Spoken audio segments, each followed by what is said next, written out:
What's going on, everyone? Welcome back. Happy holidays. Staff Sergeant Freeman Degbo, Air National Guard recruiter in the state of Vermont.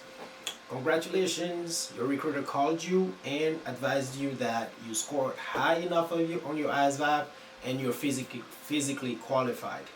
Now, before I go into what happened next, understand if you had certain medical conditions, they might do one or two things. You might be temporarily disqualified and you'll have to go back to MEPS for a consult, meaning you might see one of the specialists like a psychologist or a cardiologist or whatever the case may be, and then from there they clear you or disqualify you, or they flat out disqualify you and tell you you need to go to your recruiter so that your recruiter can request something called an SG waiver. SG stands for the Surgeon General. He sits at the National Guard Bureau and he's the highest authority when it comes to physically qualifying somebody. So, those are the two things that could happen other than them qualifying you and clearing you right there and then. So, without those two, if you get into one of those categories, your recruiter will reach out to you and explain the next step. Be patient, right? It is a privilege to serve, not a right. So be patient. Let's say you qualified and your recruiter called you and break the good news. You're still not enlisted. There's still work to do. You still have one appointment before you enlist, unless you want to rush everything in one day, which I suggest you don't. Our pre-enlistment appointment is where we sit down and I lay out jobs that you qualify for to you. Different recruiters work differently. Some may show you 2 jobs. Some may show you 3. Some may show you, I don't care if you tell me, oh, I just want to be a jet mechanic. Oh, I just want to be security forces. You don't know what you don't know. You don't know all 80 career fields that we have. So if you qualify for 10 jobs, based on the conversation we have, I will eliminate some. Because you probably told me you don't care about being an electrician, you don't care about being HVAC, you don't care about being services. So you know what? The other stuff that you qualify for that we didn't talk about, I'm going to show you all of them. I'm going to give you the jobs. You are going to narrow them down by doing your own YouTube research. Then we'll talk about it and we'll narrow it down to 3 jobs. I will schedule a tour, or you will be able to talk to people that have been doing those jobs for years. So then you will choose a job. If you aren't sure, I will guide you and talk about it and go really in details. But when you choose a job, then I will ask you, when do you want to come in for the oath of enlistment? I'll give you days when I'm available to be able to do it, because guess what?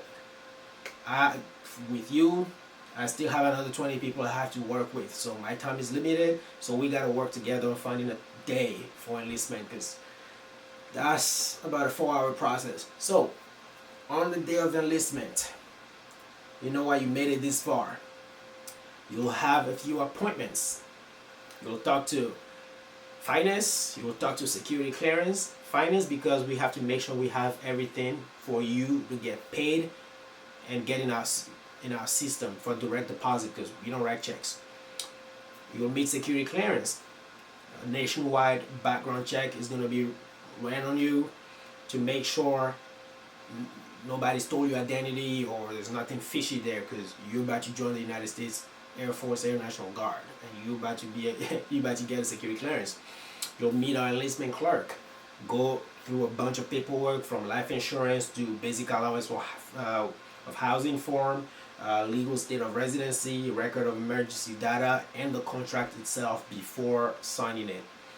You will meet with our retention office manager.